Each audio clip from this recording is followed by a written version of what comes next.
Before we get into the deep stuff, let's give some basics or some things I want to do inquiry from the others.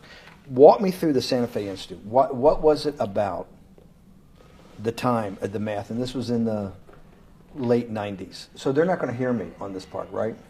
We're going to do it both ways? It will not be on the video, but we do have you recorded. Fine. Remember, when you're answering on these questions, I'm not in the shot, and they're never going to hear my voice. So a little bit you got to repeat in your answer, you got to repeat what my question was. Oh, a little bit. Okay. Santa Fe Institute. Why, when you're at the top of your game on Wall Street, do you decide to finance, which was at the time, or endow, or become the donor or sponsor, however you want to say it, for what was considered the most cutting-edge group of mathematicians in the world? Action. So Santa Fe Institute in the late 80s, early 90s, I was interested, I was on the board of Rockefeller. So that starts, Rockefeller University, formed by John D. Rockefeller to sort of give back to the community. It's east side of Manhattan, except it was old. It was sort of old-fashioned. They were talking about medicine, and medicine by itself was, again, subject to the ideas of science. They were trying to use science to find cures for disease. And I said, no, we need to do something different. We need to start interdisciplinary work. In most... How did a schmuck like you get on the board of Rockefeller? What year was that? I don't remember. Late, I think 89 and 91. So that's one of the most prestigious research places in the world, correct? Yes. Okay, how did a guy like you get on the board of a blue blood, internationally known, hard research, Nobel Prize winners all over the place? How do they pick a guy like you, a trader from, or basically some guy from Bear Stearns? Good question. So I was asked to be on the board of Rockefeller, and I think I was on the board of Rockefeller. There was a money manager who said, Rockefeller needs someone with financial expertise because the university is growing and there's lots of new things. You have to, again, we go back to the original discussion the last time. Up until the mid-'80s or sort of mid-'70s, the most important thing was your name. If you were Rockefeller, you already were considered to be brilliant.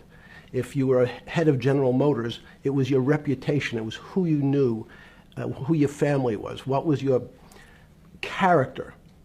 And then in the mid-'70s, basically, if you remember, you probably had a calculator. It was very advanced in those days to have a Texas Instrument calculator, where it could, by putting in the numbers, it would multiply for you to do square roots. And that was the first, and everyone who had a calculator was already advanced on Wall Street. A simple calculator, almost like your accountant. The most important parts of business were really now going to calculations. So it's not only mathematics, but it's things that could be calculated. Reputation couldn't be calculated. I could give you, are you a 10 on a reputation scale, an 8? What does it mean to have a measurement of your reputation? We'll get to that later. But places like Rockefeller needed someone to say, look, we're entering a different world where numbers and the numbers of companies, portfolio management was going to be balanced. It was going to be statistical. Jeffrey, could you come on the board? Potentially sit on the finance committee, Nancy Kissinger and a bunch of other people. And David Rockefeller and I got along very well.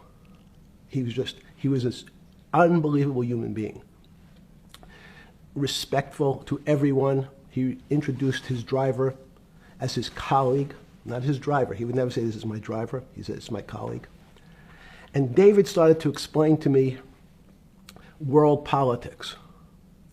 So David would say, Jeffrey, money is going to be sort of the most important things. People don't understand money. You seem to have this knack for money. I said to David, tell me about your life. What was the worst and the best part of your life? So David said, when I grew up, everyone knew I was a Rockefeller. They didn't know that my father told me he would not leave me a dime. No money. But every time we went out to eat, me and my 5 friends at school, they would leave me the bill. They would expect me to pick up the check because I was a Rockefeller. And he said, I was chairman of Chase Bank. And he said, I remember like it was yesterday, one of the headlines in Time magazine said, David please fire yourself. So he thought that there was a world that existed that would be a combination of both politics and business and leadership. What do I mean? He formed something called the Trilateral Commission. The Trilateral Commission is some spooky stuff. People said it was some of the people that, the Illuminati, there's some mystery about it, people that ran the world. It was politicians, but David said most countries, the politicians get elected for 4 years or 8 years, separate from the royal families in England or in the Middle East. Someone's there for 4 years and then they're not there anymore. The most important people to have stability and consistency would be businessmen. So he formed this Trilateral Commission of businessmen and politicians from 3 major continents. So it was the North Americans, the Europeans, and the Asians. So he said to me, would you like to be on the Trilateral Commission? Now, I was 30 years old, 32 years old. I said, great. And he said, well, you have to fill out this application so they have your bio.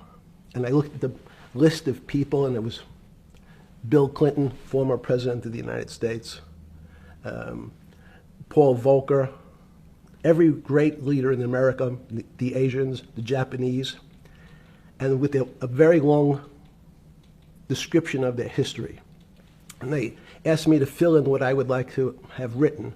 And I wrote Jeffrey Epstein, comma, just a good kid, which I thought was funny, nobody else did. So in answer to your question, at that time I recognized around the world that monies and currencies were not really well understood. But again, it was only numbers. So numbers, and I'll get to the fact that it was bad thinking. Numbers are very good. Are most people that you meet, even on Trilateral Commission, when you meet most people, do you find most leaders financially illiterate, economically illiterate? Most political leaders don't come out of a background of finance. Most political leaders come out of a background of being popular. So in some of the countries, in some of the African countries, for example, they might have been a military person. They were a general. In some of the African countries, they might have been a disc jockey. Or in our country, they would have been an actor. The knowledge of money they don't have expertise, they have no degrees in finance. They really, and this is one of the major problems, their expertise, if they have any financial knowledge, is of their own checking account or bank account and filling in their own taxes. So many world leaders who don't really have a financial underpinning make fundamental errors when it comes to money on a country or institutional level. Let me give you an example. If you, Mr. Bannon, if I said your assets increased last year, you'd say, that sounds pretty good. And I'd say, what does that mean to you? You'd say, well, I have more money. I guess I'm wealthier. I'd say yes. And if your debt increased, would you feel wealthier or poorer? You'd say, well, I don't want to have increased debt. I don't like the idea of that sound, increased debt. Now, that and world leaders understand when their assets go up, they feel better. However, institutions like banks, things that people don't really understand are financial underpinnings of banks. When I say your bank, Mr. Bannon, you have the Bannon Bank, you doubled your assets. Sounds good, but what does it really mean? It means people owe you more money. You don't have any money, more money. What? Yeah. A bank's assets are how much it is owed by other people. That's crazy. So if the bank goes from $2 billion of assets to $10 billion, it means people owe it an additional $8 billion, but their assets have gone up. So the terminology of assets and liabilities is different for banks. It's not natural. And what most people, and you ask questions about world leaders, there's many people, I think your old boss Mercer understood, there's a fundamental part of money which is called fractionalized banking. And fractionalized banking is something that finance people understand, and the people on the street, and when I say people on the street, that's where I was when I started on Wall Street, would find it impossible to believe. Impossible. Why? Bang and bank, I give you $1, just one single dollar. In our system of banking, I would say, okay, Steve, I gave you $1. How much can you lend out to your friends? And your natural reaction would be probably something less than $1 because I want to keep something in my pocket. The way our system works is if you as a bank are holding my dollar, you can lend out an additional $8 or $9. No, it's impossible. I only have $1, Jeffrey. We have something called fractionalized reserves, which is if you have 1, you can lend out 9. That's the way our system works. And so not only do world leaders not understand banking, but the man on the street, my father who worked in the park department, it would be beyond his imagination that people could lend out more money than they actually had in their pocket. Next question. But how did this, in understanding that, when you get on something like the Trilateral Commission, you're on the board at Rockefeller, which is the most advanced research. You get brought into the Trilateral, which is the elite of the elite. How, since you're only at that time 30-something years old. 8 years from teaching at Dalton, right? You're a Dalton. No, 10 years. 10 years teaching at Dalton. Yes. Walk us through. I mean, put us in the room. Walk me through exactly what it felt like. What it felt like being on the board at Rockefeller. You got these Nobel laureates, and you're sitting there making decisions, and you start to meet these people at Rockefeller. Now you start to meet these people at the Trilateral Commission. What did it feel like? It's a great question. So what did it feel like? That's what I'm in the business of asking. Yeah. What did it feel like meeting some of these people like Kissinger or Rockefeller? And those were two extraordinary people. But in general, I think the question, the people on Wall Street, I tell the story, the first day, one of the first days when I was in Wall Street, someone said to me, would you like to buy ATV? And I was looking in the brochure and I couldn't figure out what stock had a symbol of ATV. And when I finally said, well, I can't find it. And they said, what's the matter with you? Do you want to buy ATV? Which is, he was selling hot televisions, stolen televisions from the floor of the American Stock Exchange, referred to in common parlance as the televisions fell off the truck. So I knew what that phrase meant from Coney Island. But what I found was most people, be it in business, in normal life, or in the world leaders, don't really understand money. It is something they think about. They have a sense of what it is. They certainly want more of it. But they also make statements like, we want more money, but we don't want more debt, which just shows a misunderstanding of what money at its core really is. So most people don't, they want to make it, they want to save it, but to understand it intimately is not a normal characteristic. At the first Trilateral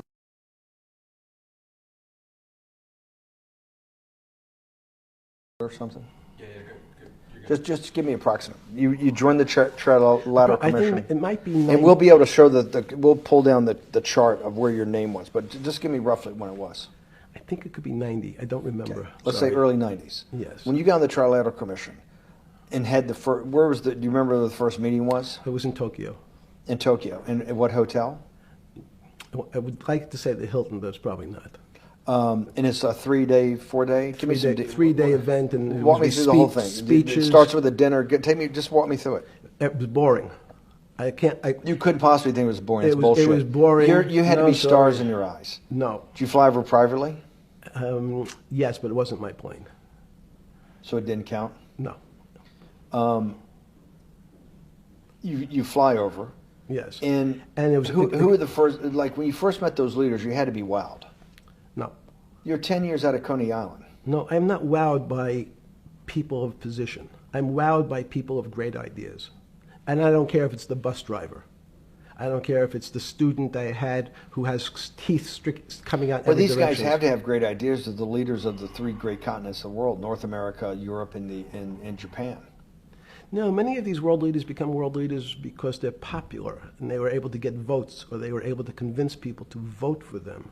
I learned later.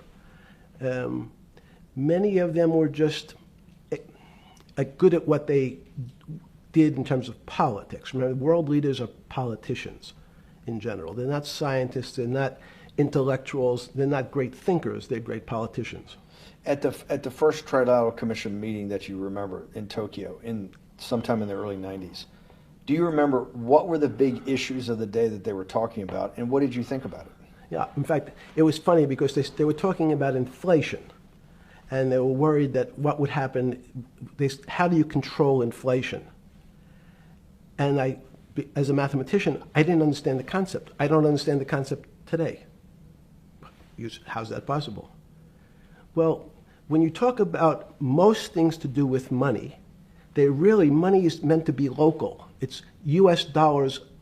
Then I understand what it means. If inflation, it means my dollar today inflates, and it doesn't buy as much as it did a couple of years ago.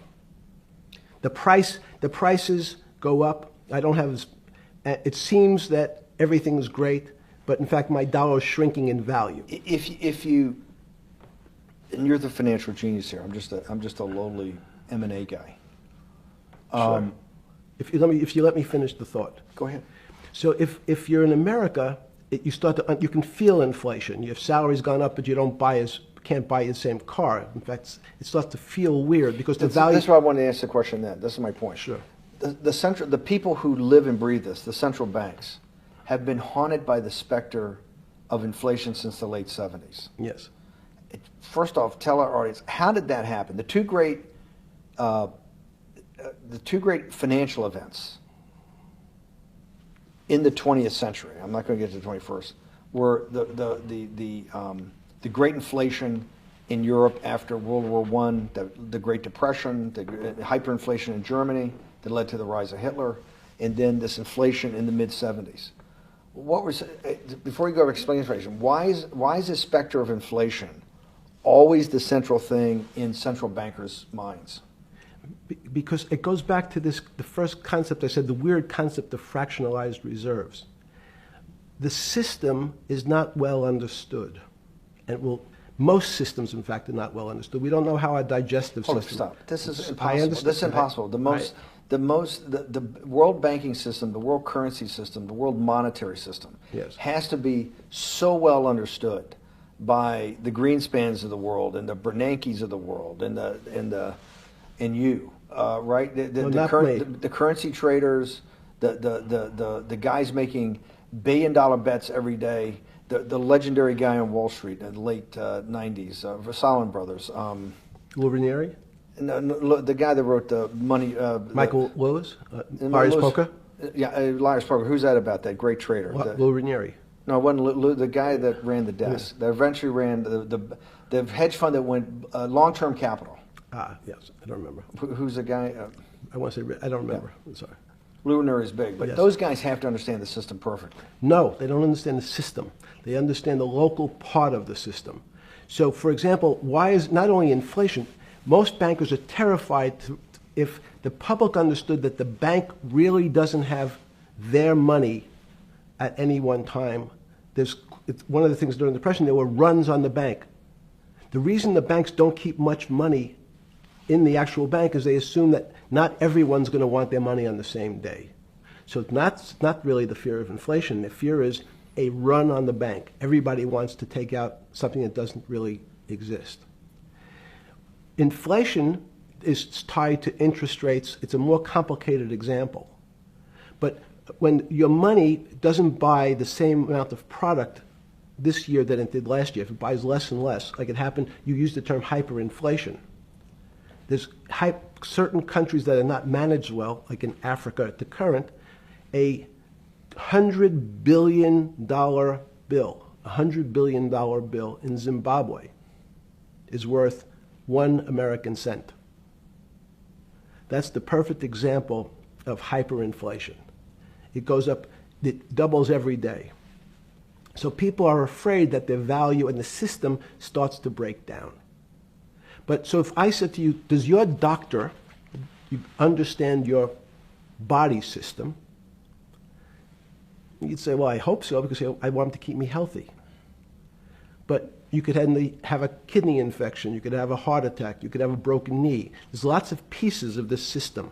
And in fact, when you ask the question, very few doctors understand your entire body. There's a specialist for your knee, there's a specialist for your polynoidal cyst, there's a specialist for your head, and now we have specialists in different areas. So and I'm going to get to your first question about Santa Fe Institute. The world economy and your body are both comprised of little systems interacting with each other and making one big system. This is what's stunning for all the little guys out there, the populist movement, the little guys that haven't had a pay raise in 30 years. They think that these elites, have everything. The guys in the room making the decisions, the party at Davos guys. You're sitting there, you don't think many people today really understand the complexity and really all the moving pieces and how they interconnect to the world's financial system. No, not only don't they understand the complexity, and that goes back to Santa Fe Institute was an attempt of trying to see if there was a way to mathematize, formularize, or algorithmically understand what the term complexity means. That goes back to the original question. Complex systems are complex by definition. But there's not necessarily, it's not one level of complexity. We might say, well, our fingers are complex, the movements, the muscles of our hands, but it's not as complex as the blood system. Now I have a circulatory system. I have systems on top of systems, so that there's no one group of or person that really understands the way the body works. There's no one group that understands the way the financial systems work. You might understand U.S. bond market. Now, you've asked about the trade of long-term capital. That was a bond fund, very small part of this very complex system. So the goal of the Santa Fe Institute was to see, is there a way to get in, somehow understand how complex systems interact? Fast forward, Steve, to today, where Google and these other engine companies, the other tech companies, are trying to build artificial intelligence. The strangest thing that they found, one of the strangest things, is that the systems that they design, this artificial intelligence, which a lot of people have heard about, is they design a bunch of systems. They're called neural nets. Terms simply taken out of brain work, neurons in the brain. Nets because they actually look like a net. They put in some inputs. The computers work, spit out an answer. Sounds normal to you. It's because you're thinking about that calculator you had in 1976 on your desk. When you ask the person who designed the system, how did it come to that answer? How did your neural net, can you show me the calculations? They say, no, we don't know. We don't know how the thing we designed actually came up with that answer. That's pretty strange. They take the same neural net now, and they put it in front of a video game. No learning, nothing. They said, to the computer, they say, sit in front of your video game and learn how to play. It seems the computer learns better than any human in history, faster than any human in history, beats any human in history, but when you ask the designer how did it do it, no one knows. It just did it. So that's the first little touch of things that we already have gotten to a place where we don't understand it, and we built it. On Sunday afternoon, September 14th, 2008, where were you? Sorry? It was the night they put Lehman Brothers in bankruptcy in London. I was in jail. Seriously. Yes. So the financial crisis of 2008 happened when you were in jail? Yes. Oh, this is going to be so amazing. This is going to be so amazing.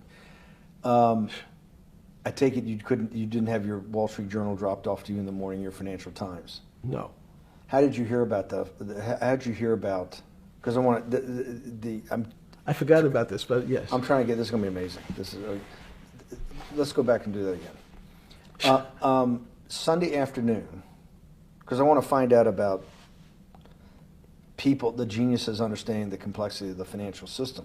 Because I think the best example we have is the financial crisis, the crash of 2008. Sunday afternoon, September 14th, I think it was, 2008, is when they were working feverishly in Midtown Manhattan at the Lehman Brothers offices and at various law firms around town, and with the Secretary of Treasury in the Federal Reserve, what they're going to do with Lehman. They decided they weren't going to save it. And so they prepared to put it into bankruptcy at the open of the market in London the next day.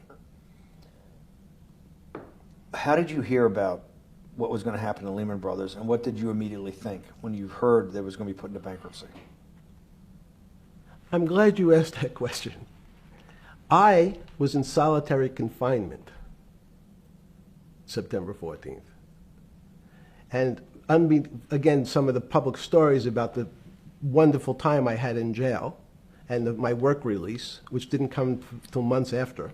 I'd been there since June in an 8x10 cell with a bed in the back, a 6-foot bed in the back, a chrome sink with a toilet attached to it, and a little piece of metal sticking out that was supposed to act as a table. Now, since I was in jail, there were no books. Why? There's no library. No library, but you're in jail. No, I was in jail, not prison. So in jail, I was in a place which was called the Special Housing Unit, which is for the roughest, toughest, meanest people. They had put me there, they said, for my own protection. So I was in a 8x10 cell with a little slit in the door where they would serve my food on a tray about 9 inches by 4 inches. And then as soon as I finished eating, they would take the tray and close it down. And one of the guards said, do you understand there's Wall Street's crashing. I'm worried about my pension fund. What should I do? And I said, sorry, Wall Street's crashing? What's happened? And he said, there's some crisis and some companies are going bankrupt. I said, are you sure? And he said, yeah, it's all over the papers. We're all terrified we're going to lose our life savings because we have either a 401k or our pension funds. We don't know anything about money. Mr. Epstein, can you tell us, what's going on? Am I going to be able to afford my children's education? Am I going to be bankrupt like this company called Lehman Brothers? And there's another company in the front page today called Bear Stearns. Oh, no, I said. Why? Because that's the company I was a partner in. And in fact, that was a company I had a very large investment in. So, as a great story, I didn't have my Wall Street Journal, but in the early mornings, you're allowed to make 2 phone calls, collect. And when you pick up the phone, you can dial a number, and when the person picks up, they say, you're getting a call from the Palm Beach County Jail. Will you accept reverse charges? And the person either says yes, and the call goes through, or the person says no. The person I had called was Jimmy Kane, the president of Bear Stearns. And I said, tell me what's going on. And so that my knowledge of the financial crisis happened with Jimmy, who was at the center of the storm, telling me about what Lehman had gone under, and they were trying to figure out a way, should they bail out Bear Stearns? Did it strike you at the time of the mess you had made of your life to be in a situation that you're one of the greatest financial minds in the world, looked at by world leaders and asked your thinking by the most prominent and important people in the world, and here you are in solitary confinement. You got to make a collect call to somebody. Did it strike you at the time how all the threads of your life had come together and put you in a position, or you had put yourself in that position? No. So it never struck you when you had to make one of your 50% of your collect calls that day, you call the president or the head of the CEO of Bear Stearns. The biggest financial event in your life is taking place, of which one, every important person in the world would be seeking your opinion. Number two would be a once-in-a-lifetime opportunity to apply your craft. Number three, it would be a once-in-a-lifetime opportunity to make money if you were smart, and obviously you're smart. You're telling me here, truthfully, that it never hit you at all of how you had ended up in a place where you had to make a collect phone call from a jail cell that was 6x9 with a steel bed and your food being passed in through a slot. The question you want to ask is, who was the other call to? Okay. Who was the other call to? The other call was to my friend at J.P. Morgan, who was then, I didn't know it at the time, trying to buy Bear Stearns. So at one point, I had two phones. It was difficult because they're afraid people are going to hang themselves with the phone cord. So they don't actually come together when they're pretty short. So I was actually going between two phones talking to Bear Stearns and J.P. Morgan at the same time. So I found it amusing. And it never struck you about how to end up in a situation like this? No, that would be probably means I would be too self-aware.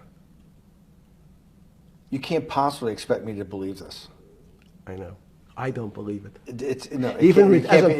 You're telling me that during that day, you never had a moment.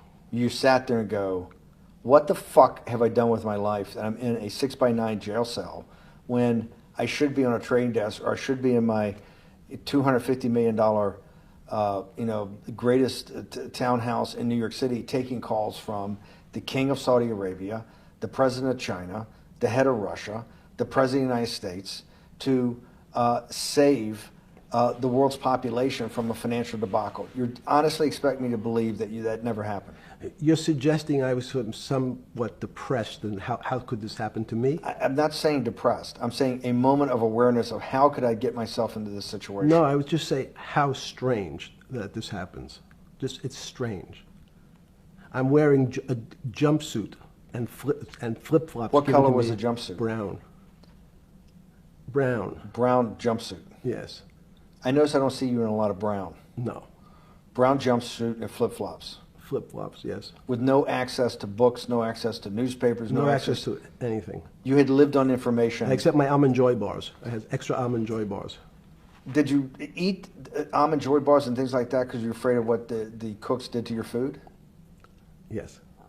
Is that because of that you were in for the crimes that you were in for? No, it was just in fact, I was. Is it because you're wealthy? Yes. How did you know that? Well, people would constantly come if I was passing by, or I'd have to go for my medical. People would either ask to borrow money or make some other types of comments about. In the beginning, what were the comments? At the beginning, what were the comments? It serves you fucking rich guys right that you're here next to me. There was nothing about your crimes. No. So all this rumor you hear all the time about people in prison that commit the type of crimes you commit, you're saying in your personal thing is not true. No. It was all because you were rich. Yes. And it was all because they wanted to borrow money. Or get advice.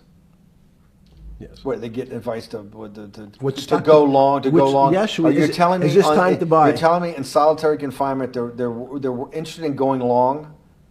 Yeah. They want to know what does that say about human nature? Well, what I think the people find, one of the reasons they wanted to keep me in solitary confinement was they're afraid that everybody would want to know which stocks to buy. But what happened was, after this crisis, now it's on the front page of every newspaper. I don't want to lose this day. Sorry. When you first heard that, was it Bear Stearns had been kicked into bankruptcy, 6 months before? No, this is the same time. This is part of the same deal. I thought, no. Bear Stearns, they saved Bear Stearns and didn't save Lehman Brothers. That's right. it. They let 6 months before they had bailed out Bear Stearns. But Bear Stearns was still a zombie. A shell of its former A self. former self. But they had, quote unquote, saved it. They admit, why did they make the decision in your mind? Why did Hank Paulson and Bernanke, what's this concept of moral hazard? Explain to the audience what moral hazard is, and why did they save Bear Stearns 6 months before, and why did the smartest guys in the room decide not to save Lehman Brothers? It's a good question. The real issue is I'd have to go back when you have these systems to the way your doctor responds to any type of emergency in your body. If they might decide to save your kidneys and let your gallbladder go because the gallbladder is less important to your overall system. If at that time, even it's not that long ago, the boogeyman was when said, well, what really happened? Jeffrey, what really happened? What is this financial crisis? And, some of the progressives and the right wing blame it on the banks. It was the banks' fault. And it's the fault of this very esoteric, unknown concept of derivatives. It was really the derivatives that caused this financial crisis because the derivatives got somehow out of control and in the Mickey Mouse. And that was the way you started your road to a billionaire went right through derivatives. Yes. But derivatives were not the cause. Derivatives were not the cause at all. It's like saying your hair was the cause of your heart attack because it was on top of your head. So what was the down. cause? There isn't, let me say, there's no one specific cause. These are system collapses. So many times when they have to make your death certificate, when you say, well, what did he die from? They'll say heart failure. But if you say, what was the cause of his heart failure? Well, he had low blood pressure, his sugar was high, he was diabetic, he had all these other problems. But you say, no, we need a word on your death certificate. Did he die from brain damage? Did he die from heart failure? That's the financial crisis. Many people said, well, what caused it? They wrote, like on its death certificate, derivatives. But derivatives are not a fundamental cause of anything. Was it Sunday or Monday? I take it was Monday morning when you made your two collect calls and you were talking to Bear Stearns on one hand and Morgan Stanley on the other. J.P. Morgan. J.P. Morgan. That was Monday morning. Did you, Jeffrey, being one of the financial geniuses in the world, did you understand what Lehman Brothers is going into bankruptcy, the domino effect, that by Thursday the financial system would be under such extremis that if it didn't have $1 trillion cash infusion in the United States, it might collapse? Did you know that at the time? Did you view that at the time? Yes. You did? Yeah. Why? Again, I don't want to bore you or the audience with the idea of it's a medical procedure, but you had system failures. So you'd recognize that if I said to you, did you realize when your father was on the ground and he was clutching his chest and he couldn't breathe, it was a bad situation and he could die. That's how I saw it. Did you immediately think about the commercial paper market? I mean, the mechanical triggers that actually you had to blow through these circuit boards. Did you know the circuits? Did you understand the circuits? Or did you have a concept of the circuits that were going to get blown through? Yes, but only because of an analogy to a body. And in fact, from my telephones against the wall with my little metal wires, because the next day I talked to another person in Washington about the issues of what I thought was happening, and I made the same discussion about the... They were at the Treasury Department? Yes.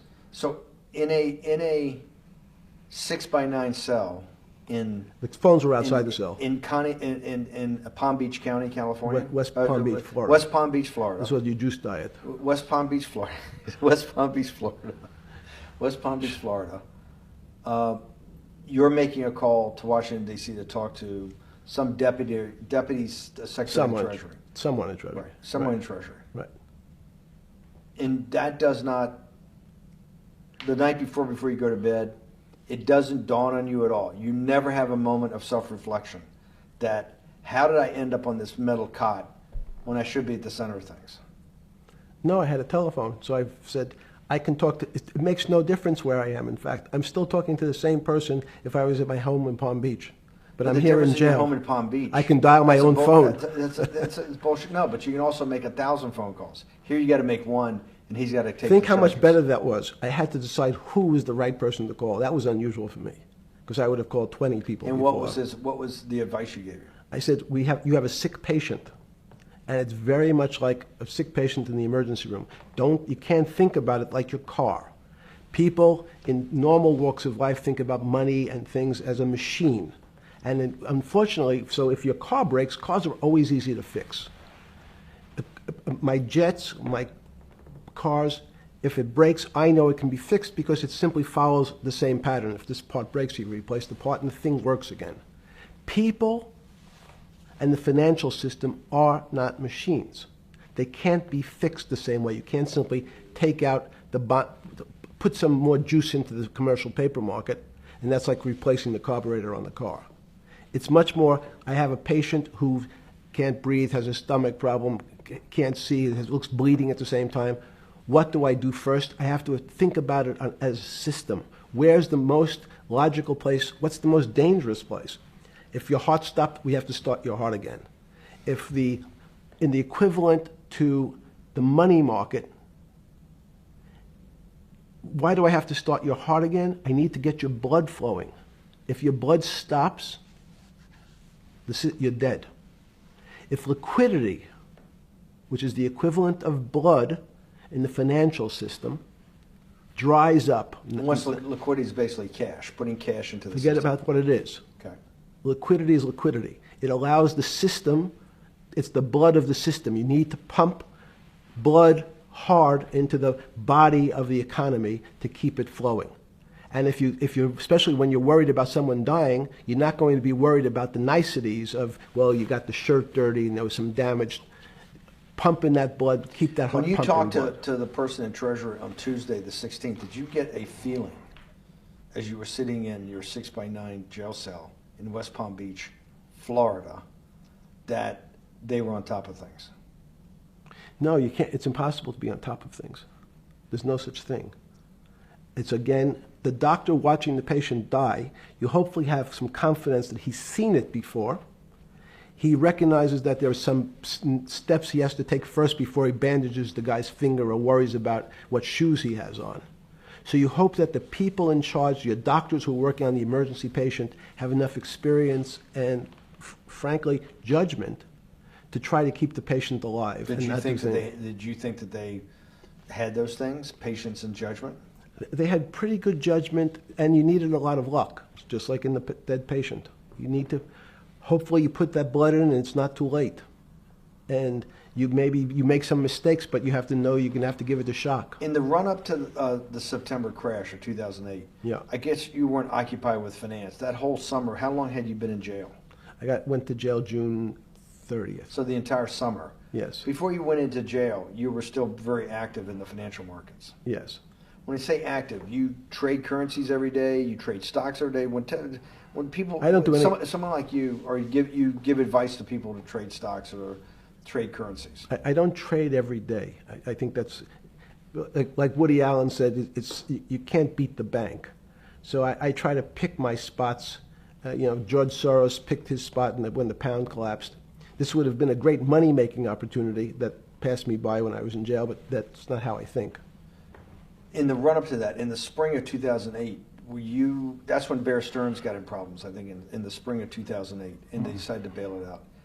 Did the Bear Stearns guys talk to you for advice at that time when the big crisis in Bear Stearns? No, but see, again, unbeknownst to most people, and it's easy to blame people for the financial crisis, like you'd blame someone for giving your father the drink before he had his heart attack. But what really happened, the real enemy of the finance system was Bill Clinton. And if you ask me what and who caused the financial crisis, I would tell you it was Bill Clinton. Because of what Bob Rubin and he did to deregulate the financial system? No. Because as of the last time we had our 60-minute interview, you talked to me about home ownership. and you asked me whether everyone should own a home. And I told you, no, it's too risky. So the financial collapse of 2008 is because of hardworking African Americans, Hispanics, and whites who wanted to have a ownership stake in the society that all rests on their shoulders. They're the culprits. No, not at all. Okay, then I didn't say they were the culprits. I was pretty clear it was Bill Clinton. Okay. Why was it Bill Clinton? Because Bill Clinton wanted to get votes from those people. And he sold them the idea that instead of renting in a house, and historically the values of houses have gone up, and he said, you guys in these local communities who haven't been able to afford a house before, I'm going to show you a way. I'm going to give you a way, because I'm sure I'll get your vote, that you can own a house, because I want your vote. So what we're going to do is I'm going to let you buy a house, Mr. Bannon, when you really, you're right on the border, maybe, or not even on the border. Your credit is not good. Okay, let's be honest. And it's not my fault, it's not Bill Clinton's fault, but if whatever happens, at the moment your credit score or whatever it is, your credit's not good. Now, normally, you come to me and want to borrow money, I'm a bank, and I say, I'm sorry, Mr. Bannon, I can't lend you money because your credit score is not up to where it needs to be. Hopefully, if you work harder and clean up some of your problems, it will be. But no, what I say to you is, I'm going to figure out a way to lend you, not give you. I'm going to lend you money anyway, though you don't have a good credit score. And don't worry, I'm going to get rid of the term that you don't have bad credit. Bad credit sounds pejorative. You don't want to be a person. Sounds judgmental. Yeah, it sounds judgmental. So what we're going to do is we're going to call your credit situation subprime. Oh, nobody knows what that means. Subprime. That means prime is good credit. Subprime is not good credit, less than good credit. So we'll call it something that people really won't follow, and we'll tell you what. We're going to have people lend you money, though you are a subprime borrower, and I will figure out some government agencies to guarantee your loan, though I don't think you're a good risk. So the banks say, no, no, no. We don't want, initially, the bank said, sorry, this is too risky, Mr. President, for us. We're in the business of managing risk. It's not our money. It's the hard-working people's money sitting in our bank. We can't lend to people whose credit is not prime. You're asking us to lend to people who are subprime. And he says, here's the key, if you don't, Mr. Bannon, I'm going to make sure the Justice Department charges you with discriminatory lending because you refuse to lend to my subprimers. In business terms, you should never lend to. But what we'll do is I'm going to form an agency called Fannie Mae and Ginnie Mae, just another agency names. They'll guarantee your loan. So don't worry. Don't worry. You don't have to pay it back anymore. Even though and maybe you don't even have to work as hard anymore. That's probably a harsh statement, but these players, these two big firms, Fannie Mae, will guarantee the fact that that bank will receive its money. Now, the bank says, wow, best deal in history. I refused to lend to Mr. Bannon, but now he has the big brother, his Uncle Sam. He went to his Uncle Sam, and Uncle Sam says, I'm guaranteeing it. The bank says, I want everybody. Give me as many people as you can give me. Because Uncle Sam is the best credit in the world. Not only it's the United States government. We'll take it all. We'll take as much subprime as we can handle. because it's the best investment for the moment. It's a strange investment because it has politics that has inserted its way into the numbers. Politics doesn't belong in the markets, but now we're going to have, I want the votes, we'll make guarantees that you who can't get a house normally will be able to get a house from the bank. The bank says, this is the best deal in history. We will package 100, 300, 1,000 of you subprimers, and we'll sell it off to somebody else. And the whole system becomes mired in subprime mortgages. That's becomes the What do you issue. mean mired? There's just too much supply. It's a supply-demand problem. You get too much supply. No, it's a very good question. What does too much supply mean? Well, then you get to people, go back to your first question to me, government leaders. Government leaders know, if they're good, and they can do mathematics, they can balance their checkbooks. So certain people in Congress said, well, how do you value these subprime mortgages? The banks say, we've been valuing them the same way we've always valued them for the past 20 years. The accounting firms, there's something in this country called GAAP accounting, which is a standard type of accounting. And we account for them the same way we've always accounted for them. If we paid $1,000 for your mortgage last night, when we put it on our books today, we're going to say its value is $1,000. Makes sense. I paid for it. What's its value? It's $1,000. That's what I paid for it last night. No.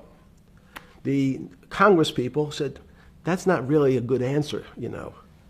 That doesn't give us confidence that you know what you're doing. Because what happens if you have to sell it tomorrow morning? Something's happened and you have to sell it. Remember, there's kinds of stress tests. Would you be able to value it at what you paid for it the day before? And Wall Street says, that's not the way you can think about this. This is crazy. We always value things at the cost from the day before. And they changed the accounting method. In essence, to say, not what it was worth yesterday, but if I have to sell, what would it be worth?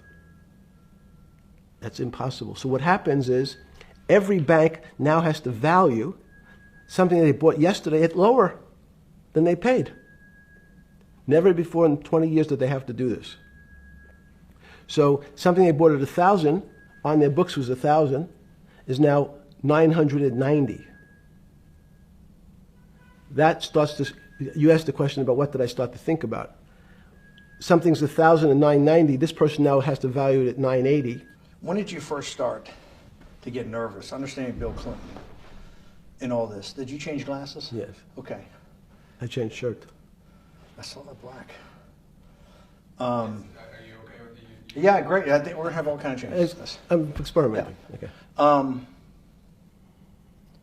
When did you get a feeling? Did you ever anticipate before it happened something like 2008 could happen? No. How could that be? It's the word I can beat it to death. Is that it's very much like would I anticipate I'll have a heart attack tomorrow? Unlikely. Was 2008 a heart attack or a stroke? Debilitating.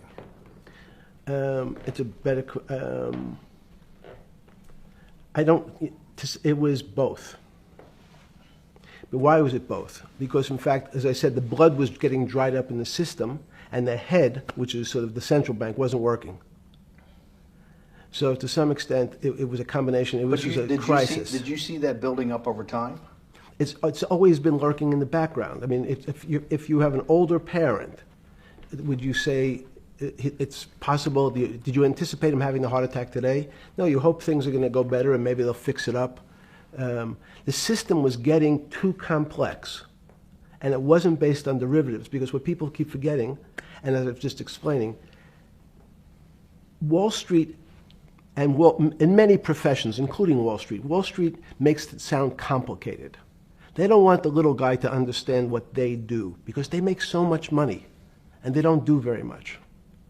So they couch it in words like derivative and stock options and commodity futures and different types of contracts. It's all fairly, everyone is capable of understanding it. It is not complicated. But Wall Street, because they make so much money from doing fairly simple things, needs to make it more complicated than it really is. We had a very big recession in the early 90s based upon real estate and Japan basically imploding. Let's again, okay. You had a recession in the 90s. I don't know what it's based upon.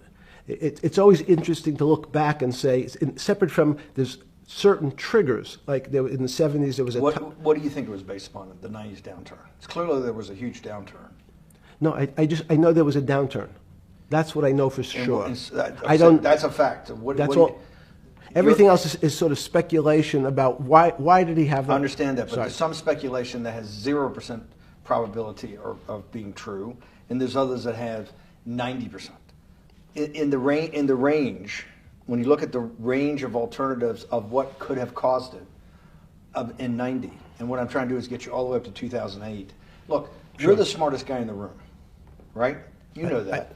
Do you think there's anybody in the world today? Oops, this is going to be a bad question. No, but do you think anybody in the world today, the Alan Greenspans, the Bernankes, is there any central banker you know, any partner of any Wall Street firm, any guy running a trading desk, and I would take it that would be, or anybody at a Larry Fink at BlackRock, Steve Schwartzman at Blackstone, the top 100 financial guys, and let's throw in a couple of Nobel economists, and let's throw in the best professors at Wharton, at Harvard, at Stanford. Do you think that there's anybody that understands money or understands the world's financial system as good as you? There must be. But it doesn't come to the top of the head. No. Okay, fine. Now that I've gotten that, let's go back to 1990. In that arc from the fall of the Berlin Wall to 2008. Good. We started with the implosion in Tokyo of the Japanese economy, Japanese financial markets. We had the huge run-up in internet stocks, right? We had the implosion of that in 2000. The bankruptcy of Drexel Burnham in 90. Mm-hmm. Implosion of Japan, huge run-up in equity markets for the internet, implosion of the internet in 2000, 10 years later roughly. Mm-hmm. And then this run-up through the Iraq War and all that, the run-up to 2008. Every 10 years, it seems like, we're in some sort of 10 years before the 1990s was the 70s. You sound like an astrologer. Okay. And not a financial person. You're supposed to be a mathematician. It just seems to me a pattern of every 10 years. That's misleading. That's exactly right. Okay. Because people like to see patterns. People like to see patterns where there are none. So a pattern of a financial crisis every 10 years is just in my mind. Yes. Long-term capital that had to be bailed out back in the late 90s when everybody panicked. And that wasn't that bailout today would look small, and it was $5 billion or was $30 billion. Businesses fail all the time. But long-term capital, the Federal Reserve stepped in. But I'm saying people go bad. Things go bad all the time. Yes, you're correct. The audience is watching this, the little guys, they go bankrupt all the time and nobody gives a shit. You know why? They're a little guy. But when long-term capital management goes bankrupt, or Bear Stearns goes bankrupt, or Lehman Brothers goes bankrupt, people care because it's an unfair characterization. Why do you say that? Because again, it's the complexity of the situation. If you think about you have a complex system. You have your body. Now, in fact, the little guy is my finger. This is. And Bear Stearns is your heart. That's correct. The banking system is my heart. The system, I can't risk my because remember, it's not only my. You haven't been able to name. Hang on. You haven't. Hang on. No, hang. I was trying to hang. I wanted to see if the hang on worked. No. You haven't been able. You're not good enough yet. You're like junior wizard trying to do it. You haven't. Yes. I'll say, since we can't name another guy that's as good as you. There may be a couple out there. You're not bragging. You're humble. It had to be sometime. Please tell me there was some time before you went to jail and basically got cut off from daily information in the summer of 2008, that you started to get very nervous that this complex system, that something was deeply wrong? Okay, first, let's go back. When I say no one understands the system better than I do, it doesn't mean I You always understand. sound like a doctor. You're afraid he's going to get sued for giving a thing. Yes, you're not, no. gonna, you're No, not no, taking no. on any liability. There's no contingent liability here for Yeah, your no, answers. no. But the word understand is the problem. Okay. I don't understand the system. So I don't understand the financial Will you system. please stop? You cannot sit here and Yeah, tell no, me. no. What we just went through, I'll go through again. The hedge fund managers, the money managers, the central bankers, the commercial bankers, the heads of the investment banks, the heads of all the trading desks, the top economists, and I'll throw in the business school lecturers at Stanford. Of all the top 200, 250, you can't name at the top of your head the guys are at least at your level. You have to understand it somewhat. No. Sorry. We all don't understand it. No one understands it. It's a miracle. It's that's part of the problem. It's impossible to understand. That word understand simply means if this happens here, that will happen there. It's predictable. Understanding means it's predictable. It's not predictable. That's the problem. In complex systems, that was the fascination. Is there a way to tease out some level of predictability? So even No. In the fact, spring of this- you would ask the question. It's a great question, which was it a stroke or a heart attack? Now, most people don't know that before they were going to have a stroke, they had a stroke. They just have a stroke. Do they understand why? In hindsight, you go back and you can make lots of explanations. It might sound good, and if you're talking to the working man, you're using language that he'll never understand. It's complex, so he, just like going to his doctor, he says he has a gastrointestinal problem, or he has diverticulitis, as opposed to saying, you had a stomach ache, you ate bad food.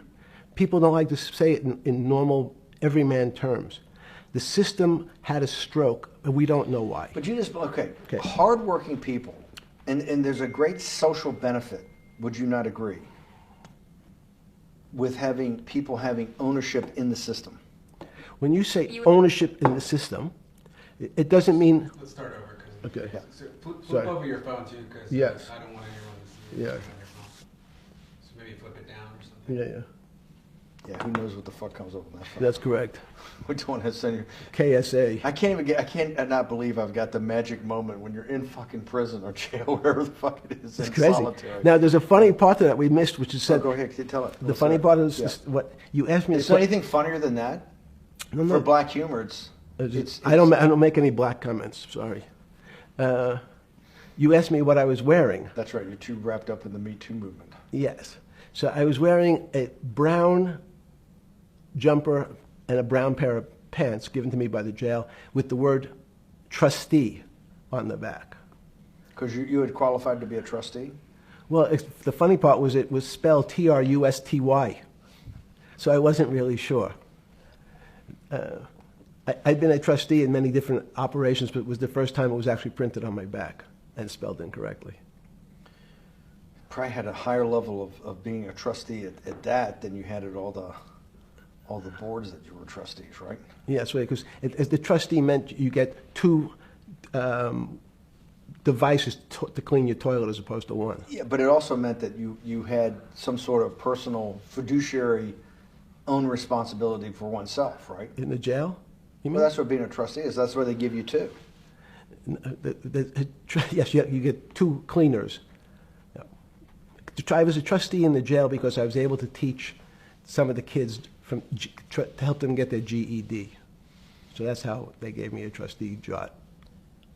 There's no time. I got to go back to this because I'm like a dog with a bone in this thing. Yes. You can't. There's something deeply fucked up with you. At least something. Well, we know there are things deeply fucked up with this. You will get through in this film, Right. but you cannot possibly sit there, knowing that you came from nowhere, knowing that you went to the very top of what is considered outside of science and maybe physics, the thing people most admire because it's like alchemy, understanding high finance. To sit there in what will be the defining financial crisis of our time, like Black Friday or Black Yes. Monday, whatever it was, in the Great Depression, and be there at that exact moment, triggered in part by a firm that you used to be a partner in and knew intimately well, and it created much of your initial net worth because of, and know that you couldn't, someone who lives on a phone, right? Yes. Because you do live on a phone, right? Correct. You had to make just 2 collect calls. You cannot tell me sometime during that day you did not have that conversation with yourself of how the fuck did I do this to myself to put myself in West Palm Beach in a 6x9 cell with a metal fucking bed with a brown shirt that said trustee spelled wrong.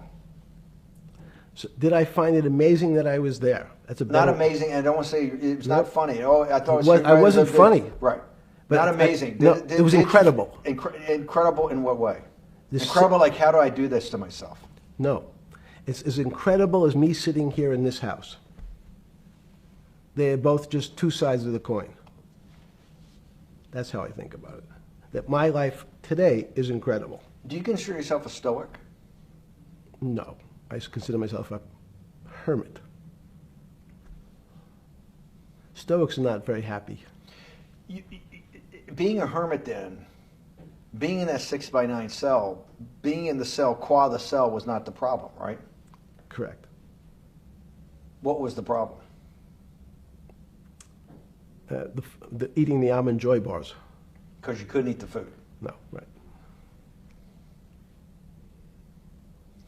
And but remember, my life is. Did that ever strike you that I can't eat the food because somebody might have done something to it? I gotta live off an almond joy bar, 1 a day or 2 a day or whatever. How many ever sneak in a day? No sneaking in.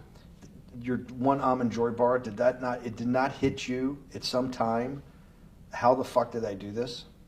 No.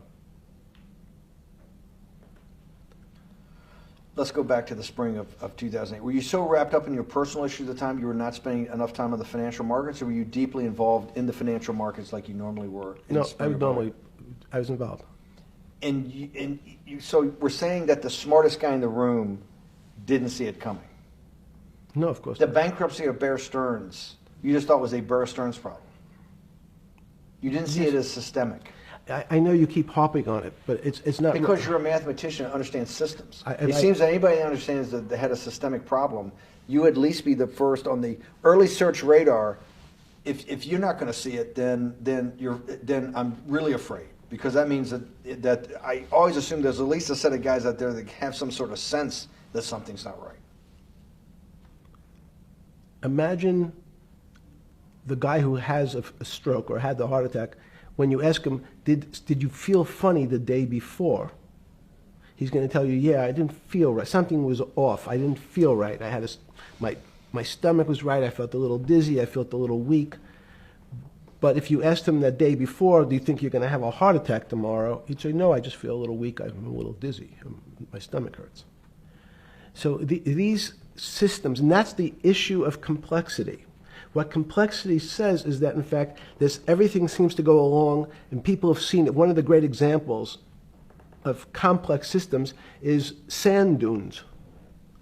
In fact, the sand keeps building up. People have seen some, and all of a sudden, one more sand drop, and all the sand starts running down the hills.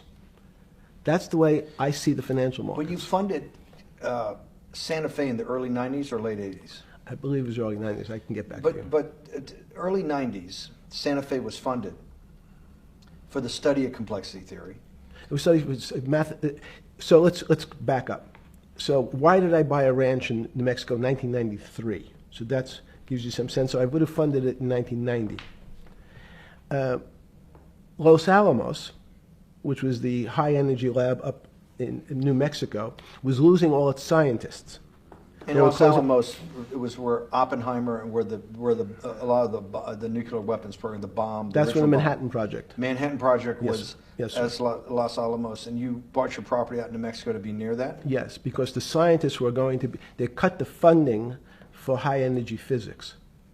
But the people who worked in Los Alamos would still be in the Santa Fe area. They cut that because this was the Cold War dividend, right? I don't remember exactly why. It was because, again, people thought that physics and high-energy physics really wasn't that important. Because that was about nuclear weapons. No, it was because they decided, which maybe not right, this was the same time that Murray Gell-Mann came up with the term quark, Q-U-A-R-K. He picked it out of an old poem, the word quark. But it was something, it was mysterious. So they were starting to understand in the 90s that our world of the physics world, there was things that were just unexplainable. They called it strange things. You gave it a name. You gave it some characteristics. You called it had charm. It was one of the terms. It had a charm. It had a flavor. It had a color. But nobody really, no one, Mr. Bannon, understood what it was. Just like the financial system. And you wanted to investigate that. I wanted to see if we could build tools so others smarter than me could help investigate it. And that was the beginning of your concept of the Santa Fe Institute. Yes. And Santa Fe Institute was founded to do study in this type of... Can these areas of strange things be described by some form of mathematics? So that's what I'm trying to get at. The foundational thought, the organizing principle of Santa Fe, yes, in the high physics lab at Los Alamos, right, which had been the headquarters of Manhattan, and the Trinity Project, right, the bomb. Yes. So you're talking about the elite, the high priest of physics. Of physics. Yes, sir. Which high priest of physics, some subset of that is also mathematics. Yes, they're both similar. Project out. One of the tools you want to do is to make sure that in this complex system, the finance system, I'm doing a lot of this for philanthropy and a lot for the good of mankind, but also to be able to understand this complex system, the most complex outside of maybe our body, of the financial world. Yes. Did they create tools, or were you smarter in then the mid-aughts, 15 years later, than you had been then because of work that was done at Santa Fe? No, it was great. But in fact, most of the money, most of my philanthropy in the area of can you describe things that appear to be unexplainable by mathematics, and can you fund people who have new ideas? And unfortunately, when someone thinks they've been able to, there was a man, Stuart Kaufman, when they think that, okay, I figured out how to be able to predict the unpredictable, what appears to other people to be unpredictable. But my system, in those days it was called genetic algorithms, can predict what things will happen, and they all want to make money. So they use their systems to try to figure out, they know they have figured out the way to make money because they figured out the unexplainable. They try, they go bankrupt, and we start again. So with a cold view, what I've come to realize is that the attempt to mathematize, formularize, or what in your prior work, to understand what really is, in today's world, still unexplainable, is impossible. They're miracles.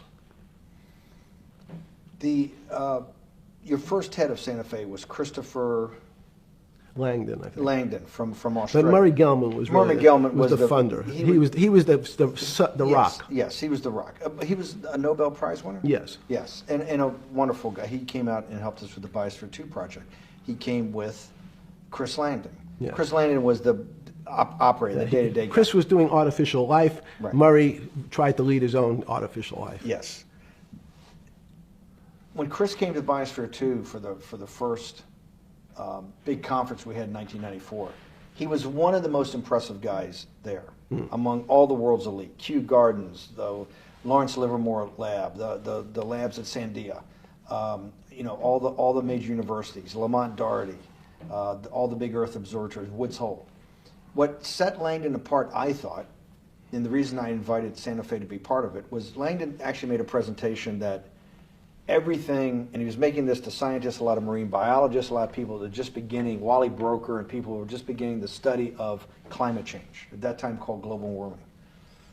That he made this compelling presentation that everything's really mathematics. Yes. It's all just back to math.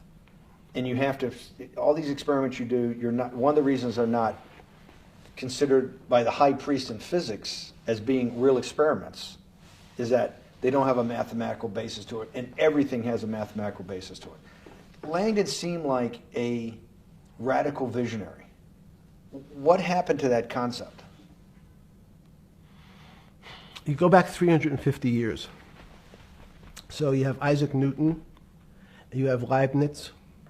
From move forward, you have people like Heisenberg and Gödel, and what every one of those mathematicians and philosophers came to understand is that there's numbers can describe certain things, approximate certain things. But in fact, trying to put measurements and numbers on other things that are really unexplainable is folly. 300 years ago, they said that unexplainable realm was God. And people who attempted, in fact, to explain the unexplainable, who said, yes, I understand the unexplainable, were charlatans, they were the occults, they were the astrologers, they were the con men. Alchemist. Yes. Well, no, alchemists was, in fact, they believed that there was a way to transmute one metal into another. In fact, they always wanted to see if they can create gold. There's no reason, if you think about it, they recognize that one metal is different than another metal because it has some additional pieces to it. It has additional neutrons or protons or electrons. So because they thought it was a machine, they believed it was a machine, if I can take 5 protons and add 5, that gives me 10, I should be able to get gold. Move everything around inside these systems, the molecules transmute one molecule into another, and if this molecule I've transmuted it into is gold, I'm a rich man. It's back to money. But there's something strange happens. Isaac Newton says, this is really weird. If I want to push a ball on the table, I have to touch it. Maybe I have to blow on it. But I actually have to push one side of the ball or the book to move that side. I'm pushing here, and obviously this thing is what appears to us humans to be solid, so it moves as one thing. But the only way to get something to move was to touch it or put a force against it. Okay, seems to make sense. Everybody has that experience. I want to lift a glass, I lift it. If I want to push a ball, I push it. If I want to pull a ball, I pull it. But he recognized when the ball fell off the table, it went in a different direction. How's that possible? Nobody pushed the ball down. And he said, this is crazy. Why did the ball go down? I didn't push it. I just let it go. So someone's pushing the ball. Because I know that I am confident that the only thing that gets something to move is with a force that pushes. So there's a force that's pushing the ball down. In fact, he called it gravity. He measured how fast it was pulled, but never was able to explain why it happened. How is it? What is gravity? It's this. Everybody says, well, why did the ball fall to the ground? Because gravity took it. But what's gravity? That's, as Feynman would say, that's the name of the thing. We have no idea what it is. This goes to Santa Fe. They were trying to explain the unexplainable. Can we measure? Can we figure out a way to predict the stock markets using these types of chaos complexity? Before we get there, let's walk back through it. Let's go back to Newton. Sure. Pre-Newton and then Newton. What did Newton solve that for millennia up to Newton had not been solved? And then I want to go forward all the way to Santa Fe, what they were trying to solve. Let's start with just 2 or 3 of the basic guys, but let's go with Newton. What pre-Newton, it was what? And then why is Newton such a genius? In such a in the, I think mathematically they told me one time, I've seen there's been 115 billion people roughly that have lived on the earth. And of that 115 billion, Newton. Are you sure that's a number? That sounds a lot very high. We only have 7 now. I think in the history of the earth, I think I'll pull up the stat for you, but I think it's 115 billion people. They figure that probably is inflation. That's why you have lived on Earth. But he's one of the handful of the most important. What did he solve for? Why is he so important for how we live today? And then we want to go through Leibniz and the other 2 or 3 other major ones to get us to Santa Fe? Well, it's a long journey. This is the heart of what we're trying to do. Let me take a bit of a detour Okay. just a second. What if you went to high school and the last year in your high school, you took calculus? So Isaac Newton sort of invents calculus. Well, that sounds invents. Mathematicians. To torture seniors in high school before they graduate. Yes, but obviously no. Yes, the answer is yes. Certain people could never do calculus. Why is that? Why is calculus so? Why is that the dividing line between, to me, people who can handle that and can go on to do certain things, and people just hit the wall, even if they know math? It seems to me that there's that calculus is the thing that changes. It bridges. That's because it's about the theory of change and the theory of how things change. It's a great question. But in fact, what calculus does is it's somewhat philosophical. That's why mathematics is Newton wasn't a mathematician, he was called a geometer. That's what they used to call themselves. They understood geometry and numbers. But there's an old conundrum where it says, during Pythagoras' days, Zeno's paradox it's called, where they said, well, if the wall is 2 feet away from me, and I take one step that's halfway to the wall, that'll be 1 foot away. And if I take another step that's half again, that'll be half a foot away, and then a quarter of a foot. I could walk forever but never touch the wall. Doesn't sound realistic, doesn't make any sense in our real lives of the physical. But what Newton understood is many problems were like that. Many things approached the wall, or in calculus, approached the limit, but never really reached it. So he said, it's okay, you don't have to reach it. We can do lots of the mathematics as if it was so close, it was almost there. And we could do lots of mathematics almost being at the limit. And this is really important, Steve, for today. Because most of the science up until today was things that are starting to approach the limit. You were taught in high school that if you had 1 divided by 0,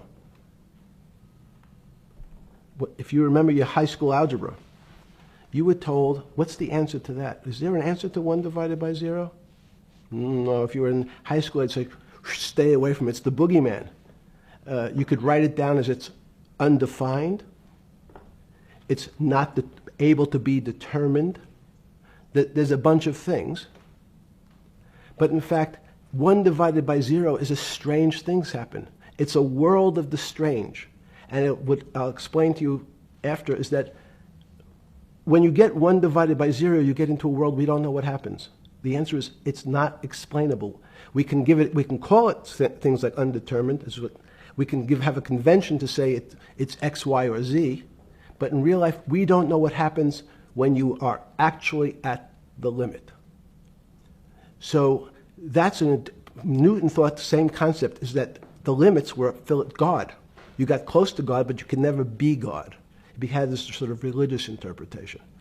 Okay, I want to go back to Newton. Why is Newton such a big dividing line in mankind's history? What is it about Newton? What is it about what he's trying to solve? What did they not know beforehand? And because we live to a degree in a Newtonian universe, although I realized later it was subparticle atomic physics, but at least for a while it was Newtonian. So what's the dividing line? Why is he so important?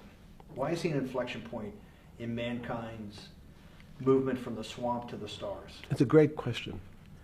Stars was by Kepler. What Newton starts to allow us to do is to make accurate predictions. Remember that we've talked about that with money, about the things in our physical world, how cars, he didn't have cars, how horse carriages moved, how bowling balls moved, how pool cues and pool table balls. Had people tried to solve that before Newton? Many tried it? Heraclitus or Plotinus, Pythagoras had these greats that we hear about. Had they tried to solve the same problem? Not the same problem. They tried to again, what Pythagoras does, he starts to figure out this relationships in triangles. For example, everyone knows the a squared plus b squared is equal to c squared, that Pythagorean theorem, which is basically says these shapes in a triangle, each side of the triangle has a fixed relationship with the other two sides. That's strange. He knew, again, but it was all numbers. This was a system of things in the physical world, and Pythagoras says we can start putting numbers on things that help you predict how they will behave. You can add two triangles and make a square, some different shapes. They were looking at geometric forms. Newton says, well, I want to know how planets move. I want to know how things around me move. Can we find formulas? Can I find formulas that explain what I see in the physical world, how physical things interact and how they describe one another? Again, the fact that two things, two solid masses, for some very strange, unknown reason, unknown today, attract one another, no matter what they are. People have seen the experiment. You hang something, two little metal balls from a string, and they move towards each other. In fact, they move towards each other was very specific. So when you drop the ball to the floor of this room, Newton says, in fact, the room came up a bit to meet the ball. The room moved. It's imperceptible. You can't really perceive that motion, but they attracted each other with certain ratios. So he started to be able to measure things in the physical world. And that was great advances. It also, now you wanted to move very quickly. Unfortunately, most people, especially in the 20th century, 19th century, said, well, like Newton, let's measure everything. Let's measure people's behavior. Let's measure their psychology. Let's measure their health. You go to we could have my blood test. Let's measure everything. We measure Wall Street. Their voting habits. Measure, measure, measure. Can we put a number on how much I care for my wife? Can I put a number on how I feel? And we tried, unfortunately, we try to mathematize the finer things in life, and then recognize that there's things that, unfortunately, just fall outside. Schrodinger wrote a very famous book about what is life. He was trying to figure out a way, can he describe the difference formulaically between things that are alive and things that are dead? The answer is no. The things that are alive in my world are miracles. Not magic. Magic has a bad connotation. We trying don't to believe hide in things. you don't believe in the spirit or the soul. That's what animates people, is your spirit or your soul. That's No. Have you ever seen someone die? When they die, their spirit leaves. Their soul leaves, no question. So in There's fact, no question to you about no that. question. There's no question to you that there is some animating life force within us that leaves when you're dead. Yes, in fact, I refer to the soul. This obviously is certain. The questions in the past, even Because during people would normally think you were soulless. So, Thank you. But have you talk about you actually believe in it, and have done some thinking about it is pretty shocking in its own right, isn't it? Well, again, mathematics. Leibniz thought. So Newton was at Cambridge, and he was the head of the math department, right? He's a professor, essentially. Yes. But Leibniz, was Leibniz a German professor? Yes, but what Leibniz said is the soul is so strange because God took chemicals, which is simply the material, like tables, and he somehow made this material able to have a thought. How strange is that? Not only does it have a soul, but some way it was put together that this material substance is able to think. So when you say to me, it's obvious to everyone that there's such a thing as a soul. Now, if you're part of the Charlatanville, you'll try to explain it to people. The soul I describe as the dark matter of the brain. Why is it dark matter? Because in high energy physics nowadays you hear terms of dark matter, dark energy. Again, terminology. It's a complicated term. Why is it dark matter? Because we can't see it, that's all. What do you mean you can't see it? Well, somehow we see something moving towards this area of darkness. Something, I can see this thing. This appears to me to be empty. It's just black. But I see it being drawn this way. So I say, well, I know if this were matter, that would follow that equation. If this was solid, it would explain the way this particle moves. But I can't see anything here.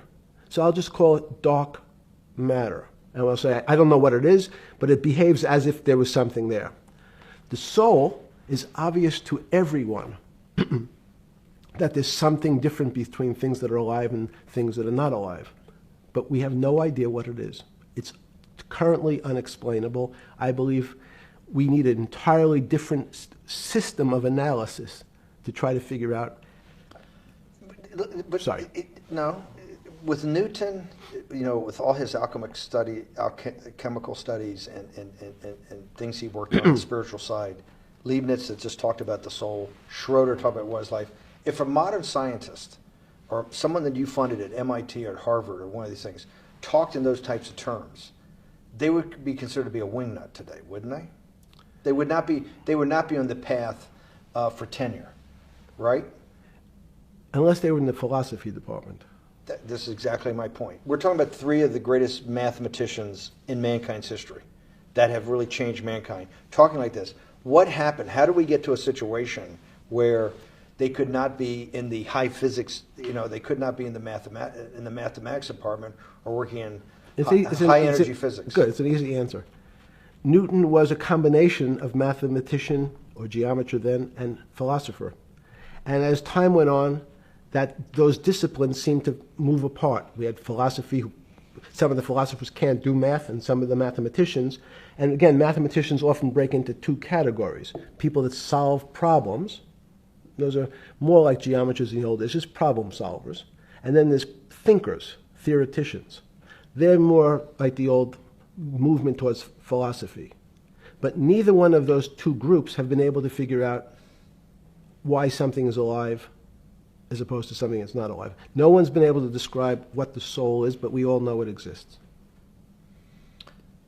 And I think what we need is a new... Science is a bad word. I think science only describes the things we already know about the physical world. In fact, there's an argument that the physical world that we see has been created out of our systems of mathematics.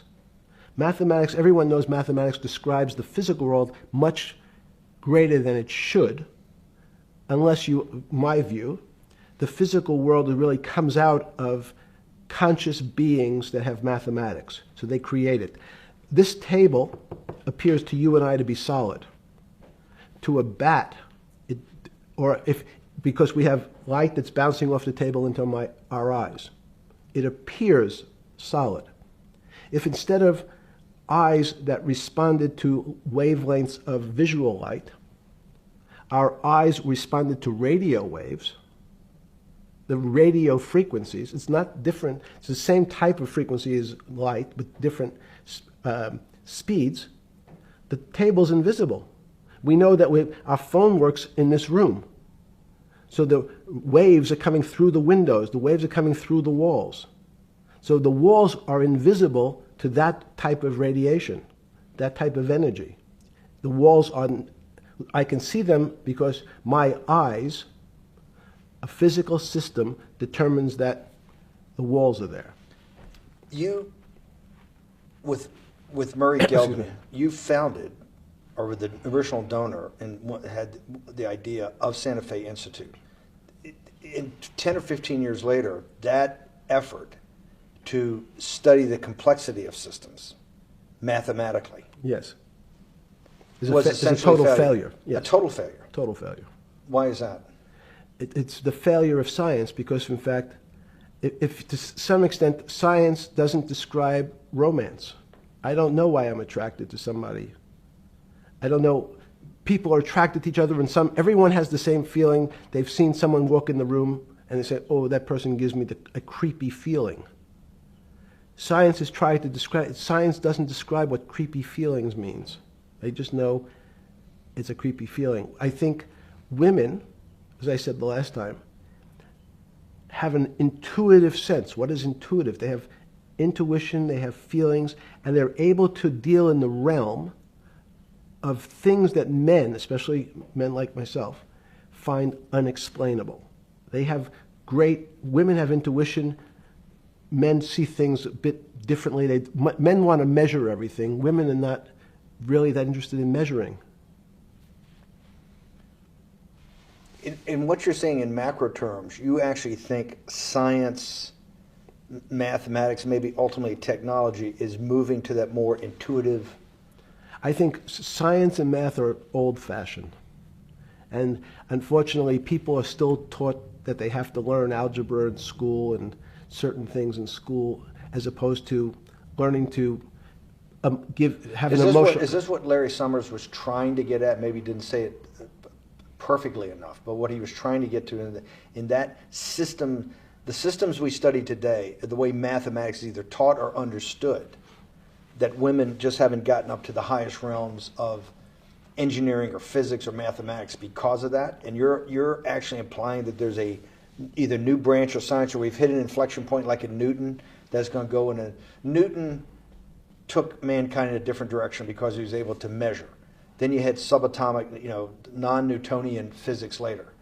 Are you saying that you think there's another developing field that's coming up that may take us, I don't know how many decades to get our hands around, but that's what's evolving out of this? Yes. Yeah. In fact, I think that mathematics, it's not the end of science. Every year someone says it's the end of, we can't discover everything. There's lots to discover with relationship to the physical world, but we know a lot already. In respect to the unexplainable world, we almost know nothing.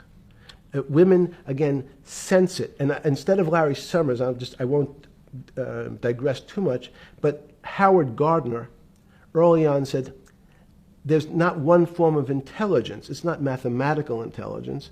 There's emotional intelligence. There's kinesthetic intelligence. There's this argument that I reject that black people are less intelligent than white people. It's not true. We know, for example, that if I was in the forest and I had to run from the lion or figure out a way not to be eaten, and my competition is a local African, I'm the one who's getting eaten because they have the intelligence to deal with their local environment. So it's just different. It's not better, it's not worse, but there's many differences amongst different types of people. And so people have different intelligences, and they excel in some intelligences usually, and less so in others. When did it come to, because the world of high finance is a world of pure reason, or is it a lot of emotion and gut checks and on trading desk and central banks when these decisions get made? Is it that high church, like the high church of science of high energy physics, or is it as much emotion that comes in as much as the mathematics and the reason? It's a great question. I think if you talk to really experienced and successful traders, and you ask them how they know what's going on, they can't give you an answer. They don't know. They feel it. They can feel the way the market's moving. They can feel the way the stock's moving. And that these are not very well-defined terms. It's difficult to put in mathematics terms, how did I feel it? You could look back and make guesses what I was seeing. But great traders feel it and then act on their feelings. That's the difference. Many people feel it but are afraid because they want a mathematical justification before they take that next step. When you first got on the trading desk at Bear Stearns in the late 70s or mid 70s, were you shocked by how little actual understanding of mathematics that the traders comprehended? Yeah, well, again, we had a Texas Instrument calculator. Most stockbrokers, especially before 1975, if they were good stockbrokers, could add. That's about it. They could multiply. If you could multiply, you were already in the top 15% of stockbrokers. Stockbrokers simply meant there's a story. When I went to the first person, I had no money, and I said, "How much money do you make a year?" And he said, $400,000. I said, "Impossible. I'm making $10,000." That's probably more than your family had made in his entire existence. Yes. And he makes that in a year. I said, "What do you do?" And he said, it's too complicated for you to understand, which is what the main thrust of Wall Street people, they want to tell you it's too complicated. Because if you understood that that person was simply, he had a brother-in-law, in fact, in this case, who ran the pension fund at General Motors. His brother-in-law would call him and say, buy 1,000 IBM. He'd hang up the phone, he'd write it out on a ticket and walk it to a window. That was his entire skill set. Hello, write what my brother-in-law says, walk it to a ticket window. Give me an example when you were on the trading desk in the early days of Bear Stearns of a time that you felt either complete uncertainty or you saw total panic, where something was happening that people couldn't foretell and that they were like in an airplane cockpit where it's going wrong. Walk us through that. In 1978, I think it was, across the news wires, there had been a collapse of the currency in Thailand. On the other side of the world, had no relationship to me. I wasn't sure where Thailand was. But the fact that a currency, a country's money, had all of a sudden dropped tremendously in value, affected the rest of the world's markets. And people panicked because they'd never seen that before. A very small part of a very complex system had a shock throughout the whole system. So prices on Park Avenue apartments, the bond markets, the stock markets, every started to gyrate. You know, there's an old mathematics expression that if a butterfly wings in Mexico make the wrong turn, it spins out, and eventually, by the time it gets to Canada, it turns into a tornado. So these are part of complex systems. So yeah, Wall Street in certain parts. Santa Fe Institute was supposed to actually come up with a formula for that, for the butterfly wings. Why in 15 years did you reach the end of at least that experiment? Every attempt to, that's why it's so exciting now, because I think certain people are starting to realize that there's so many things that are unexplainable that we have to think about them differently. Music is a great example. It's a common man's example. You know when you hear a certain song, it makes you feel a certain way. How does it do that? We don't know. We can't mathematize it. And even that music, Steve, nowadays we compress music. When you have a violin, it's compressed onto your iPhone. So what does compression mean? I'm taking lots of information and I'm cutting it into lots of pieces and squishing it together.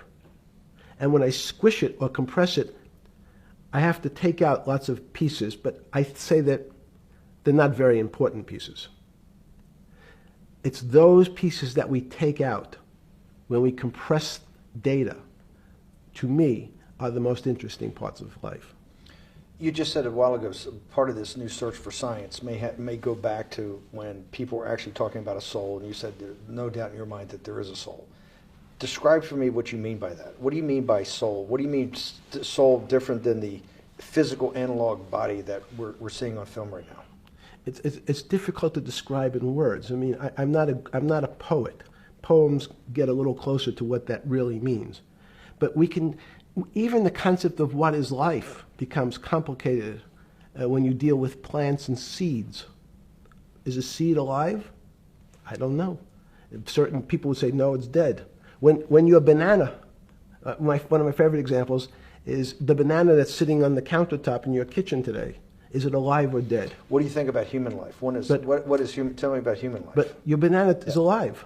That banana is breathing. It's on your. You say that's impossible, Jeffrey. No, it's not. Is the banana conscious? All these words. These are words. So everyone's trying to fit a very complicated concepts into a very small box called conscious or alive. These don't fit in that way. So if you put your banana in a bag and put another fruit in with it, the fruit ripens faster because the banana breathes with it. We don't understand most of those things. So you asked the big question. Sorry. You talk about the life. What about human life? What about it? Tell me what do you think? What do you think human life is? It's a miracle. It's a miracle. And when I say miracle, I can't explain it, and I make no attempt to explain it at the moment. We don't know how to think about it. And anyone, again, another one of the Feynman quotes when he was talking about quantum physics. He said, anyone, Jeffrey, who says they understand quantum physics and quantum mechanics and quantum behavior, you know they're lying. Let's talk about it. That's post-Newtonian. Talk about what's the difference, who founded quantum mechanics, why is quantum mechanics taking Newtonian physics and taking it to the next level? It forms a much broader category. Let's go back to this desk. You use the thing of Newton using this desk. Why can't Newton's theory explain everything? Why did subatomic quantum mechanics or quantum physics have to come in to explain this? Well, so let's go right back to square one. Why is it called quantum physics? So quanta is a word that simply means packet, small amount. So it's quantized. So we recognized, when we recognized that this table appears, another very complicated word, solid to us, it's really made up of molecules or atoms. And atoms, we've given lots of names to what some of the behaviors. If you were in school, when you and I were in school in the 50s, the model was a little center thing in the middle, and an electron went around and around it. It was seen as a ball that went around and around it. And as we started to look at, say, well, let's see what this ball looks like. I want to be able to examine that little thing called an electron. We found that there was nothing there. There wasn't the thing. It was simply a cloud of energy that we can call an electron. So we already started to see mysterious things as we go into very super small quantities, quantum physics. So quantum physics started to go into the very small, and at very small distances, we see things that we can't explain. We just cannot explain. How am I doing on time? 4 minutes. Fine. And to summarize, no, sorry. Let's go back to human life. When do you think human life starts? It's not these. So you see, this is the question. You're asking me to measure something again. It's the It disease. can't be measured. You just hate making commitments. That's why I'm not married. I'm peeling this onion back a layer at a time. All your bullshit and happy target can't be measured like that. Is that to say measure it's a commitment. You don't even like a commitment when you answer a question. I don't As know. they say in golf, commit to the shot. I don't know what it means to be measured. You do know what it means to be measured. You're one of the leading currency traders, hedge fund guys, or stock market financial wizards. You're in the high priesthood of high finance. You certainly know how to measure. That's why you're a billionaire. Any other answer besides that is total and complete bullshit, and you know it. I know very few things. You know things can be measured. You measure every day. You weigh and measure every day. You weigh and measure people. You weigh and measure leaders. You weigh and measure economies. You weigh and measure politics. It's a very good. You great. weigh and measure. You weigh. Hang on. Your whole life, in fact, is measuring. So what you've now done is a great thing. Is you've used the word measure, a mathematic term, in the common vernacular and abused it. So I don't even recognize what it means. It's so abusive to my field. Why? And let's go to that. In mathematics, measure means what specifically? There's no specific. It's an approximation, or giving something a number. Einstein said, we're not asking you to go to the 9th decimal point. You didn't say that before. No, you're not going to the 9th. I don't even. What if I say measure how tall are you? You'd say, in your case, 6 foot. 6 feet. But is it 6 foot 1 inch? Give or take, between 5'11" and 6 feet. But what's that? But I want. So the question is, I want an accurate. I got Zeno's paradox. I don't even know what it means to measure you. Am I measuring the top of your hair, the top of your skull, and the finer, the more. You're being rabbinical. This is like. I shaved my beard off. I used to be rabbinical. No, my point is, isn't that going through the Torah where you're parsing every definition? No, so, however we broadly define measure, your life literally is about measurement, is it not? It's about putting numbers on things so that I can try my best. That you can call it whatever you like. If that Well, what do makes you ca- feel what- better. What do you know? No, I Because wanna I'm make you related happy. back to your scientific inquiry. No, even a number. People don't. A number is a complicated When did thing. you come? When did you come to this When did you come to this aha moment? Was when it was in your solitary confinement, when the biggest financial crisis in world history was going on, in your 7x9 jail cell with your metal bed and your two brushes because you were a trustee with the brown uniform on, trustee spelled wrong. Is that the moment of clarity that you had about science and Newtonian physics and everything that we can measure is really not going to be the way we go forward? It's going to be much more esoteric, emotional intelligence thing. Was that your moment of clarity? I wish it was, because it would make such a great story for this interview, but it's not. It's the fact that I lead such a privileged life to come across. But when did you? If it didn't happen then, when did it? Or did it happen before? I was then? going to hopefully Okay. get to the. Okay. I'm in a privileged position to have some of the world's smartest people come to my house and tell me what they think about different subjects, and I finally realized that the thing that they had most in common was there was this area, no matter how smart they were, that when I asked them the questions, they said they'd have to resort to a 500 or 1,000-year-old response to that question, which was, I don't know. You know who else found that out? Socrates. That's what Socrates kept doing, right? Socrates kept asking all the experts. He would go through, question after question after question, and realize at the end they didn't really know. They really didn't basically understand what they were talking about. And one of the things that people won't enjoy, it turns out that potentially one of the bad things to teach children is how to write. Writing, reading, and arithmetic was supposed to be, everyone's supposed to be taught. But writing forces you into a very narrow channel of thinking. You have to write in a certain form, in a certain way, in a certain linear pattern. So your thinking becomes somewhat narrow. The reason I brought up writing is one of the recent discoveries of mine with respect to Socrates, Plato, and Aristotle is they never wrote anything. They spoke, and people around who could write wrote. Socrates could think. So that was... Jesus of Nazareth was the same way, right? Never wrote anything. I thought he was a carpenter. He was a carpenter. Didn't he need like a little carpenter's tonight? I don't want to get that. But at least his written record. Right. One last thing. Sure.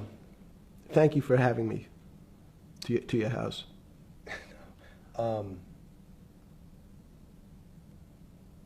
Vegetable juice. Let's go back. Look what vegetable juice does. When did that? The beginning of that. Was there any one aha moment in all these great thinkers? Did it happen before 2008? Was it after?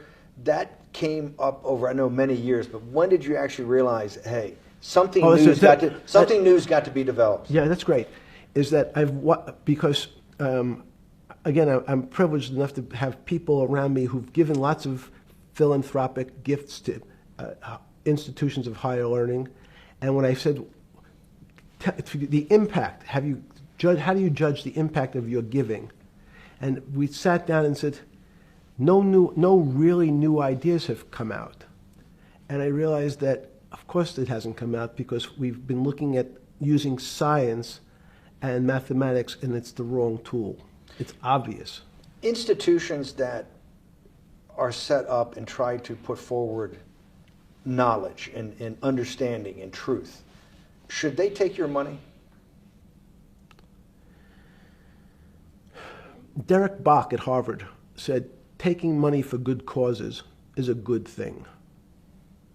So if Hitler took all the gold out of the teeth of the Jews and said, I want to give this to Heidelberg University to fund the Leibniz chairs so that I can study high energy physics, Derek Bach would say that was fine? Again, these questions are questions where good people on both sides, like your Charlottesville, could differ. I don't know the answers to these questions. So tell us the two. Give us the two answers. The one answer why it shouldn't be, and then the one answer. Derek Bach says, I'll essentially take cash from anybody because I got so many projects, so many good guys, and this is the way I'll do it. So I'm indifferent to where the cash comes from. Money's money. And if I got good guys, I'm the fiduciary that says these are good people and this is good research, okay? I'll take the cash from from any source, including you. What's the other argument? Let me give you that. I know in my case, Is your money dirty money? if you live, I just asked a question. Is your money dirty money? no, it's not. So in fact, Why is it not dirty money? because I earned it, a heart. But you earned it. I earned it legally. We went back to this before. You earned Yes. it. You earned it advising the worst people in the world, right? That do enormous bad things, and just to make more money. So instead of asking me the question, should you take the money? Because I think it's a legitimate question. Do you think it's a legitimate question? Yes, no Why? question.